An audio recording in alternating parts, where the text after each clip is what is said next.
we go. Oh, hi. Anong pangalan mo? Renmar po. Renmar, pwede ka magkwento tungkol sa sarili mo?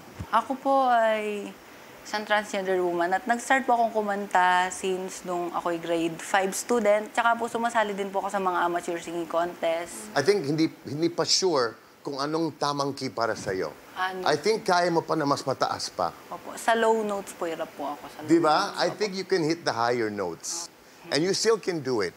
Hindi dahil hindi kami umikot yung mga silya namin. Hindi ibig sabihin, wala ka ng chance, wala ka ng karapatan mag-stand sa stage.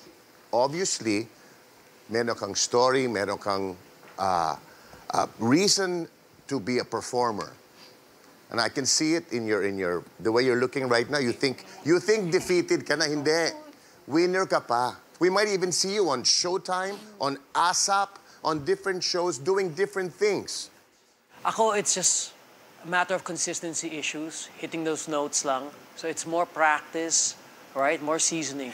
I can see naman yun ang hilig mo. Matagal mo nang gusto ginagawa to. So just keep it up. Okay, Renmar? Opo.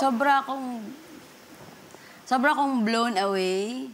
Parang halos speechless ako. Nung sinabi mo, pinakilala mo yung sarili mo, tell us something about yourself, I'm a transgender, ayoko siyang bigla na lang bitawan eh. Kasi it's part of your story, it's part of who you are.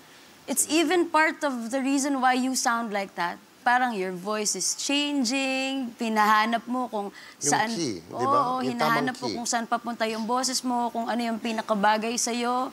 And let me be the one to tell you na you are in the right direction.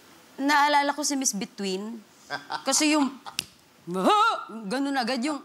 Ganun yung boses mo. So, alam ko na naririnig mo na, okay, dito mas bumabagay yung boses ko, dito ko mas napapakita yung kakayanan ko as a singer. Hindi failure yung performance mo ngayong gabi. More than the performance, you represented Yes. all the other teenagers Yes. who are like you. Na takot silang mag-step on the stage kasi baka hindi ako tanggapin, baka hindi pa sila ready. No. The world needs to be ready. So, maraming salamat and I am proud of you. We are all very proud of Very you. proud. Maraming salamat lang.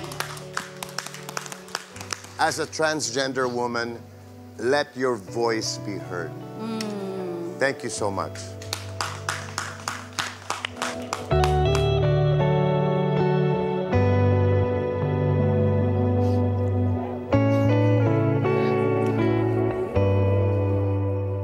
Nakaka-proud yun.